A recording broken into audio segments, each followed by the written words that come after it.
Bear Alexander, USC defensive tackle, taking the red shirt. Yeah. Andy, we had heard rumblings about players watch out for game 4, game 5 coming into the year, right? Like we kind of, I don't want to say that we thought that the wave of this was coming, but we knew that people were generally aware of what game 4, game 5 meant, right? So, I don't know if this is just going to be a tidal wave of these this year or if this is the beginning of a trend, but it almost feels like to a certain extent that the first 3 games of the year are just tryout tape for another team, or if things aren't going well or you're not playing enough, whatever the reason may be, you can still play the 3 games, put some tape out there, try to play well, and go get a bag. So I don't know if it's red shirt anymore. It should just be called paid shirt. Well, the Bear Alexander is a different story than, say, the Matthew Sluka when we talked about. Matthew Sluka is the UNLV quarterback who announced Tuesday night he was leaving. We will get into that because there's more to that. We peeled back the layers of the onion on that a little bit after the show yesterday. Now we have a little better idea of what actually happened, and we can kind of diagnose it. Plus, Dave Portnoy from Barstool has a revolutionary quarterback recruiting idea that might actually help solve some of the Matthew Sluka situations too, that I think we might be able to get ourselves in on. So we'll talk about that in a moment. But let's talk Bear Alexander because it's a different kind of situation. Bear Alexander, of course, 5-star defensive tackle recruit from Texas, went to Georgia, left Georgia, went to USC.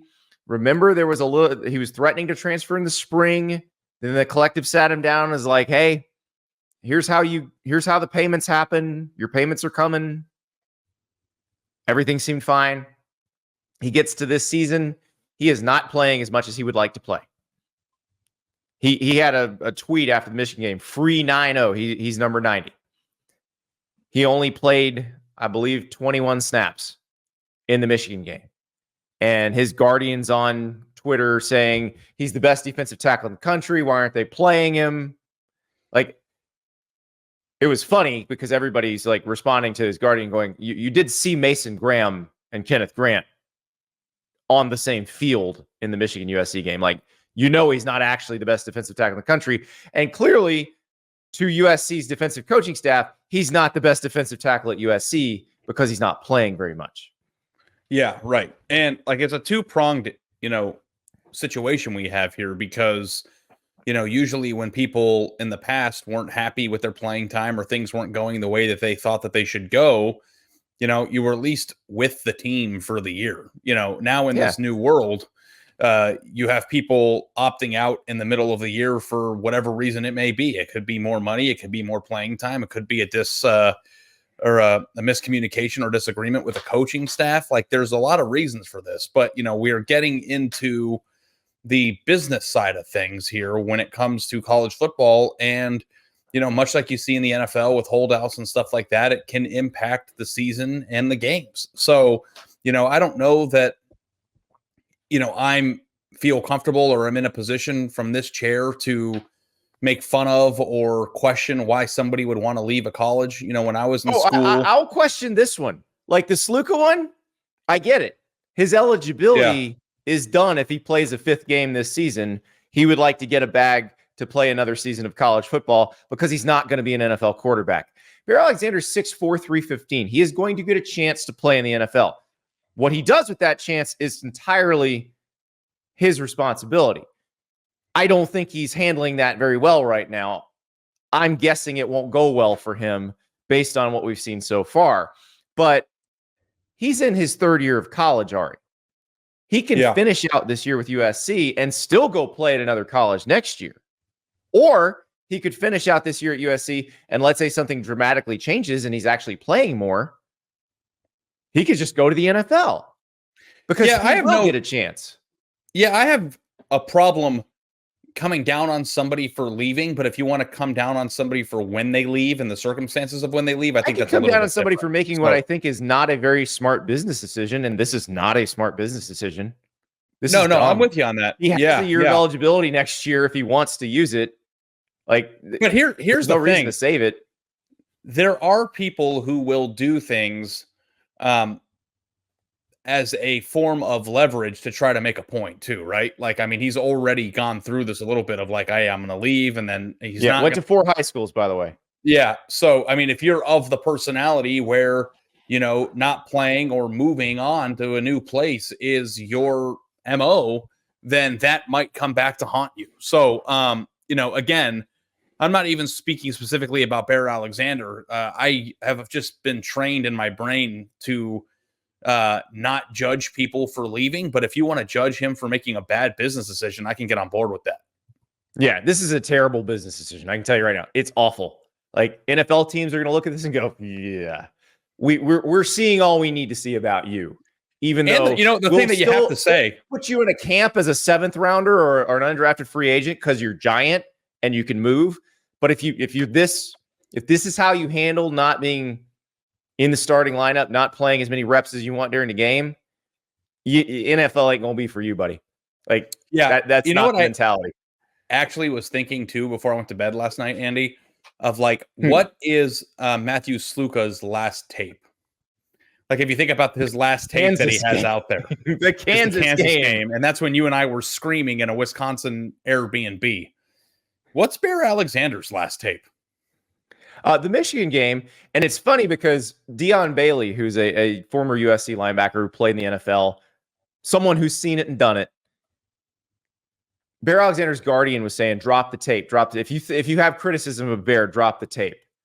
And he had posted some clips of Bear playing well in the game. Dion Bailey's like, "Okay, here's a very crucial play on the 4th quarter drive that Michigan used to win the game," and it's like an inside zone. The Michigan right tackle and tight end fire off on Bear. Now, it's not a true double team. It's a combo block because the linebacker or the tight end's going to scrape off on the linebacker very quickly. And Bear gets blown 5 yards off the ball. And you watch Khalil Mullings just roll through. Like, and all of a sudden the conversation, because Dion Bailey, you can't criticize him. He's been there. He's been a good defensive player at USC. He watched Leonard Williams play in front of him. And Leonard Williams never got blown off the ball like that. Like, you can't say you're the best, and then that happens when the game's on the line. Okay, here's a little devil's advocate for you, Andy, because I got my business decision mind percolating a little bit. Okay. Yep. One, there's a concept of loyalty and how you handle situations like you outlined, right? And Bear Alexander, has an MO of leaving when I'm not even worried about loyalty. This is but that's the first part of my thing. In the eyes of the NFL. The NFL GMs, personnel people will consider this soft. But the second half of this, so soft, quitter, whatever you want to say, that's the first part. The second part is the thing that you said about an NFL GM being like, you're giant, we'll give you a shot, 7th rounder, practice squad, whatever, he's going to make a team, right? Will another program pay him more than he's getting paid or take a flyer on him simply because of his physical attributes? Like, we have to start thinking college teams are going to approach this the same way that NFL GMs were. Now, like, that's not necessarily using high-end draft capital for somebody that you think is a problem, but college NIL situations, people will pay for a problem if that problem has upside. So, like, correct. Even though but you think, but here's the problem with that, and this is actually yet another thing coming in from the NFL, and maybe this is part of the business decision. Maybe I'm wrong on this. Maybe he thought if he puts out more bad tape this year, it drives the price down. Yeah, I mean, if that's how you feel, But of course, that is going to actually drive the price down anyway. Like, this is going to drive what he chose to do is going to drive the price down. And I will go out on a limb just based on the history of this particular player and say, you can pay for this. You will not get what you think you're paying for. Right. And I still think that they're going to pay for it. Like, somebody's going to go. Yeah.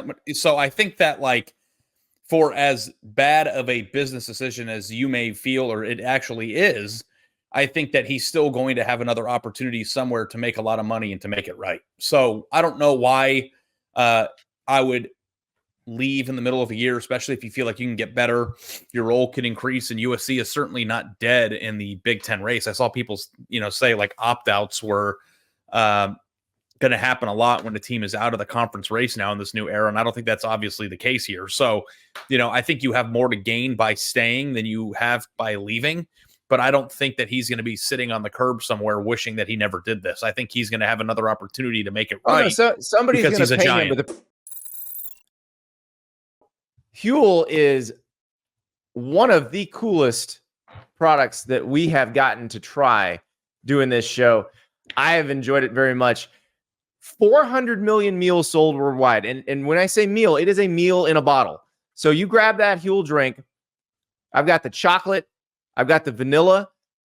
I know exactly how many calories are in it. I know exactly how many of every macro is in it. I know exactly what I'm putting in my body. But the thing is, it also tastes great and it fills me up. It does actually replace a meal, which a lot of these drinks, you say, okay, I'm getting all this protein, but you're still hungry like 30 minutes later. You're getting 35 grams of protein, and these Huel drinks are such a nice slow burn. And so you drink, you go on about your day, and you have put exactly what you wanted to put in your body when you wanted to do it. So go to Huel.com. That's Huel.com. 15% off with the code STAPLES. So my whole family has started using these Huel drinks because I'll drink them for breakfast in the morning. My wife will take one to have as her lunch at work. My son will grab one as we're going out the door because he doesn't like to wake up early. He likes to have something that he can just slam in the car as he's going to school, and then he's set to go. It is amazing. So Huel.com, Huel.com, 15% off with the code STAPLES. The problem is all of this is going to result in him not getting the ultimate big payday, like the second NFL free agent contract. That's not going to happen. Like if he keeps, and it's not because of him making these decisions, although I think this is a symptom of it. It's because he will not play well enough to ever get there. So because of the moving around, because of the lack of reps, because maybe he's just not good enough, and maybe he's using using the recruiting buzz and that reputation to get the bag now, because the big bag's never coming, because you have to be really good to get the big bag, and he's not even starting on the USC. So how's he going to start on an NFL team? So it'll be interesting to see where he lands. Yep. This stuff is going to be worth tracking. And the thing is I tweeted kind of in jest last night. It's like, remember when we were all worried about, expanding the playoff and bowl game opt-outs? I think that we have to really warm up to the idea that there are going to be smart and savvy business decisions. There's going to be dumb business decisions, but they are going to have and be business decisions constantly in this world. And as long as we continue to view the sport in the amateur way, you're going to be disappointed, because people are going to opt out in the middle of the season. They're going to opt out for bowl games, and they might even opt out for playoff games. Things are going to happen in this sport because the almighty dollar is going to take precedent over what we think loyalty and all the other things that make us feel warm and fuzzy inside. The expanded playoff doesn't solve the opt-out problem. We got people opting out in the middle of the non-conference schedule now. So at the end of the year, maybe it's different. Your team's in the national championship. You're probably going to play. But don't be surprised by the things that you see when money is the motivational factor. Yeah, it's going to be very interesting to see how all of this goes.